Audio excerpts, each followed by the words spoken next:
Public ను confuse చేయకండి. మీరు 10 సంవత్సరాలు కాంగ్రెస్ మీద దౌర్జన్యాలు చేశారు. కాంగ్రెస్ ఎప్పుడైనా ఈ విధంగా మాట్లాడిందా?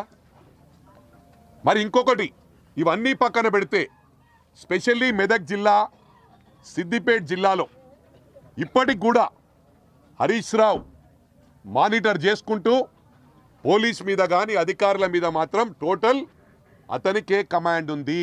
ఇది చాలా బాధాకరం నేను చెప్పడానికి. ప్రతి నియోజకవర్గంలో మా పార్టీలో ఉండుకుంటూ వాళ్లకు హెల్ప్ చేసే వాళ్ళు ఉన్నారు కోవర్ట్స్. ఈ కోవర్ట్ సిస్టమ్ పోతే 100% మేము గెలిచి చూపిస్తామని చెప్పి కూడా ఈ సందర్భంగా తెలియజేస్తా ఉన్నా.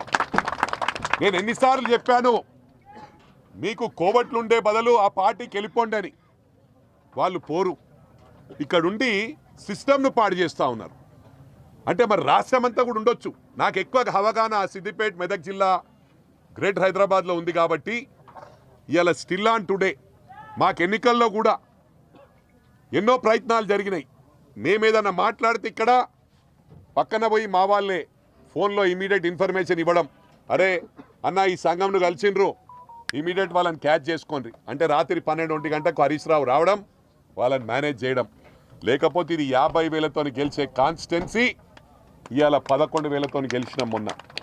అయినా కూడా ప్రజలకు హ్యాట్స్ ఆఫ్. లీడర్లు లేకున్నా ప్రజలు బ్రహ్మాండంగా ప్రజలు మాకు మ్యాండేట్ ఇచ్చిండ్రు.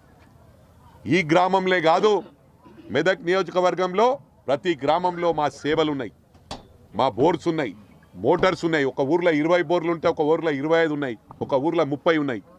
మరి ఒక బోర్కి ఎన్ని పైసలు కావాలా? మేము ఈరోజు కాదు, ఆనాటి నుంచి చేస్తున్నాం. ఇప్పుడు మా అబ్బాయే ఏ గ్రామానికైనా పోతే, అరే 1,00,000 రూపాయలు ఇచ్చినావు అని చెప్తుండ్రు, పప్పా నువ్వు 1 lakh ఇచ్చినావంటే వాళ్ళకంటే 1 lakh ఏనాడు ఇచ్చిన? 20 సంవత్సరాల క్రితం ఇచ్చిన. ఆ 1 lakh ఒకప్పుడు ఇక్కడనే రామాయంపేటలోనే 40,000 పెడితే ఎకరం దొరుకుతుండే. ఇలా 3 కోట్లు 4 కోట్ల రూపాయలు. అంటే మా సర్వీసెస్ ఆ రోజు నుంచి ఈ రోజు వరకు ఉన్నాయి. అన్ని సంఘాలకు, పార్టీలకు అతీతంగా, కులాలకు అతీతంగా పనిచేసినాం.